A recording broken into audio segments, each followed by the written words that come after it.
আমাদের দাবি মানতে হবে, মানতে হবে, মানতে। গ্রিনফিল্ড বিমানবন্দর নির্মাণের জন্য ২০২২ সালে ডলু চা বাগানে উচ্ছেদ অভিযানের মাধ্যমে বহু চারাগাছ গুঁড়িয়ে দেওয়া হয়। এবার গ্রিনফিল্ড বিমানবন্দর নির্মাণের জন্য বাগানের ১৯৩টি শ্রমিক পরিবারকে উচ্ছেদ করে লালবাগ চা বাগানে পুনর্বাসনের ব্যবস্থা করা হয়েছে।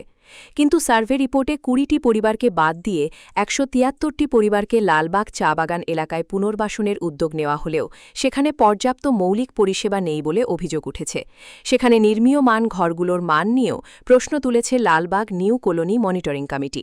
বিভিন্ন দাবিতে বুধবার বাগানের পরিবারগুলোকে সঙ্গে নিয়ে বিক্ষোভ প্রদর্শন করে কাছাড়ের জেলা শাসক সহ সরকারের উদ্দেশ্যে স্মারকলিপি প্রদান করল সংগঠনটি। গ্রিনফিল্ড বিমানবন্দর নির্মাণের জন্য ২০২২ সালে ডলু চা বাগানে চালানো হয় উচ্ছেদ অভিযান। কমিটির দাবি, বর্তমানে বিমানবন্দর নির্মাণের জন্য মোট ১৯৩টি পরিবারকে উচ্ছেদ করার পরিকল্পনা গ্রহণ করা হয়েছে। পরবর্তীতে তাদের মধ্যে ১৭৩টি পরিবারকে লালবাগ চা বাগান এলাকায় পুনর্বাসনের জন্য জায়গা দেওয়া হয়।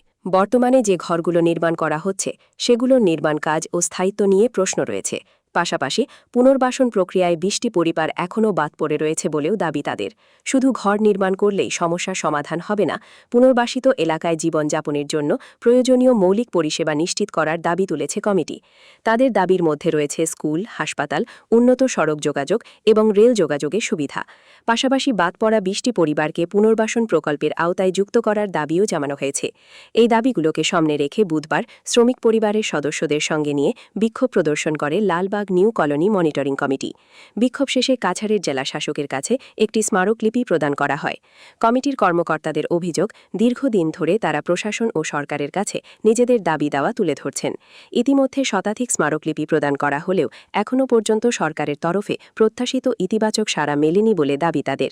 এদিন আদিবাসী পরিবারগুলোর বেঁচে থাকার জন্য পর্যাপ্ত সুযোগ সুবিধা নিশ্চিত করার পাশাপাশি উচ্ছেদিত পরিবারগুলোকে আর্থিক সহায়তা প্রদানের দাবিও জানানো হয়। পুনর্বাসন এলাকায় শিক্ষা, স্বাস্থ্য, যোগাযোগ সহ প্রয়োজনীয় পরিষেবা দ্রুত চালুর জন্য প্রশাসনের হস্তক্ষেপ দাবি করেন আন্দোলনকারীরা। কমিটির পক্ষ থেকে স্পষ্ট জানিয়ে দেওয়া হয়েছে, তাদের দাবিগুলো দ্রুত পূরণ না হলে আগামী দিনেও আন্দোলন অব্যাহত থাকবে। পুনর্বাসিত পরিবারগুলোর ন্যায্য অধিকার ও মৌলিক সুযোগ সুবিধা নিশ্চিত না হওয়া পর্যন্ত এই আন্দোলন চলবে বলেও হুঁশিয়ারি দিয়েছেন কমিটির কর্মকর্তারা। ডলুর যে গ্রিনফিল্ড এয়ারপোর্ট, এই গ্রিনফিল্ড এয়ারপোর্টের 2022-এ আমাদের যে জায়গাটা উচ্ছেদ করেছে, এইটার বিনিময়ে আজকে আমাদের এখানে ঘর দিচ্ছে। এই ঘরগুলা তো আমাদের সাব্যস্ত নাই, এর মধ্যে আমাদের স্কুলও হয় নাই, হসপিটাল হয় নাই। আমরা যদি সব কিছু না পাই আমরা এক কদম হাঁটবো না। আসাম সরকারের কাছে এটাই অনুরোধ যে আমাদের সম্পূর্ণ যদি সব কিছু দেয় আমরা আসবো এখানে। আপনার কি লাগে? আমাদের স্কুল লাগে, হসপিটাল লাগে, শ্মশান লাগে, এগুলো খেলার মাঠ লাগে, ড্রেন কানেক্টিভিটি লাগে। এখানে কিছু না, ডিমান্ড এটাই সম্পূর্ণ যদি সবটা পূর্ণ পাই, আমরা সব ব্যবস্থা পাইতে আসবো, আমরা না আসবো না। আমরা 193টা উচ্ছেদ হইব, 173টা। 20টা বাদ পড়েছে কেন? 20টা বাদ পড়েছে, হয়তো মিসিং হয়েছে সার্ভে যে समय করেছে। ग्रीनफील्ड एयरपोर्ट बनाने के लिए 173 घर बन रहा है, उसमें से मतलब 20 घर छूटा है। मतलब जब सर्वे हुआ था उस वक्त गवर्नमेंट ऑफिसर ने मिसिंग सर्वे किया था। इसके लिए हम लोग मतलब प्रोटेस्ट कर रहे हैं कि वो लोग भी यहाँ पे आने से पहले मतलब उन लोग का भी घर मिलना चाहिए। स्कूल एक चाहिए, इतना सारा फैमिली रहेगा, स्कूल का भी एक ज़रूरत है। और यहाँ पे एक हॉस्पिटल भी चाहिए, रोड कनेक्टिविटी, ड्रेन कनेक्टिविटी, ये सब चाहिए। तो मतलब वही बोलना चाहता हूँ कि जो आदिवासी लोग जो है गांव में, उनको एक बेटर फैसिलिटी, एक अच्छा गांव वाले को मिलना चाहिए। टोटल अभी 173 घर है, 173 फैमिली उच्छेद होके आएगा, यहाँ पे शिफ्टिंग होगा। मीन्स 20 घर मिस हुआ है, 20 मतलब फैमिली का घर मिस हुआ है। तो वही हमारा रिक्वेस्ट है सरकार से कि वो 20 घर का फैमिली का घर भी आपको देना पड़ेगा। और भी मांगे हैं, जैसे कि एक गांव बिठाने के लिए जो जो सुविधा चाहिए, फैसिलिटी चाहिए, वो तो सरकार हमसे ज़्यादा अच्छे से जानता है, वो सब हमें पूरा चाहिए। अब एविक्शन हो रहा है, उसमें से हमारा कंपनसेशन भी नहीं दिया है सरकार ने, तो बिना मुआवजे के तो हम लोग आएंगे नहीं।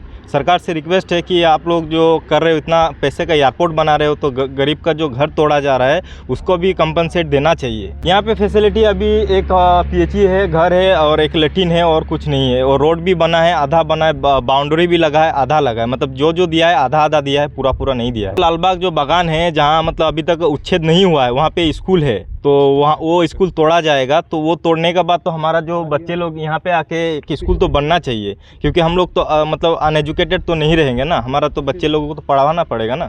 सरकार को हमने टोटल 100 मेमोरेंडम दिया है, 100 मेमोरेंडम में लिख के दिया है, लेकिन सरकार तो हम लोगों को आज तक क्लियरिफिकेशन दिया ही नहीं कि आप लोग आने से ये बनेगा। उनका जिम्मेदारी बनता है सरकार का कि आप लोगों को मतलब हम लोगों को समझाने का कि आप लोग आने से हम लोगों को क्या क्या मिलेगा, सुযোগ सुविधा फैसिलिटीज़ मिलेगा, ये तो सरकार हम लोगों को कभी बोला ही नहीं है। लेकिन हॉस्पिटल का व्यवस्था नहीं है, हॉस्पिटल भी चाहिए, क्योंकि गांव में इतने आदमी रहेगा, बीमार होगा तो कहाँ इलाज कराएगा। सारा फैसिलिटी है, लेकिन सरकार वो सब तोड़ने के बाद यहाँ पे वो फैसिलिटी नहीं दे रहा है। हमारा अगर मांग पूरा नहीं होगा तो हम तो यहाँ से 1 इंच भी नहीं हटेंगे, लगे तो हम सरकार के साथ लड़ाई करेंगे, जो भी होगा हम करेंगे वो।